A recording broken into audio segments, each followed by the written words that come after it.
Dans toutes les écoles de France, des élèves sont martyrisés tous les jours par leurs camarades.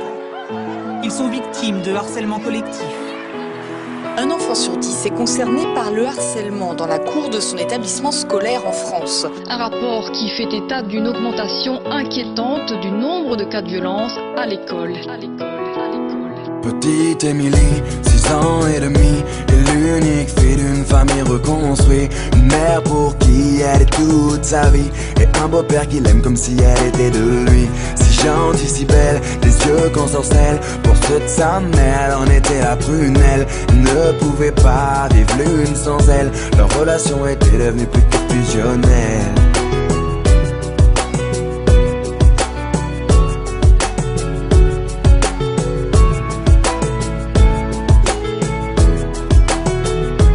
Petite Émilie, à 8 ans passés, rien n'a changé sauf qu'elle a déménagé. Fini la campagne isolée, elle vit maintenant en ville car sa maman fut mutée. Une nouvelle école, de nouveaux amis, elle ne mit pas longtemps à s'adapter à cette vie. Du haut de ses 8 ans, on peut dire qu'elle est ravie, car tout va pour le mieux pour petite Émilie.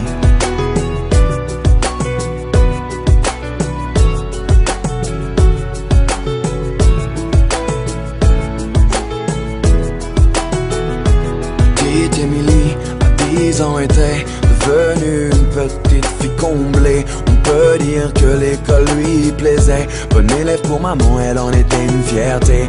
Un peu rondelette, de bonnes petites joues. Elle essuie les critiques de quelques jaloux. Devant les profs, ils l'appelaient bouffe-tout. Mais ce ne sont que des enfants après tout. Depuis quelque temps, une nouvelle forme de violence se développe sur les réseaux sociaux. Elles prennent différentes formes, elles peuvent prendre la forme de châtiment corporel, mais elles peuvent aussi prendre une forme plus insidieuse, qui est tout ce qui est la violence plus psychologique. Petite Émilie, à 12 ans maintenant, adolescente enfermée aux grandes dames de maman. Fini le joli visage souriant, c'est une petite fille maussade qu'elle est devenue à présent. Faut dire qu'au collège, tout avait changé. Trop d'élèves ne faisaient que de se moquer.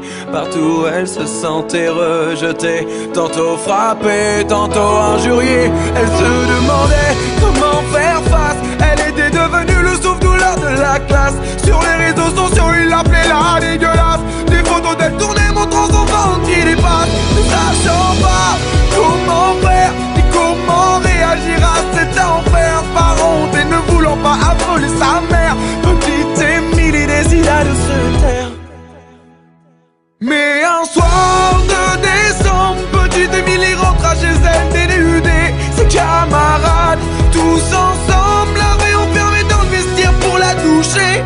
C'en était trop pour elle, trop qu'elle ne puisse encore supporter. Alors elle étendit ses ailes, prit son envol vers la paix.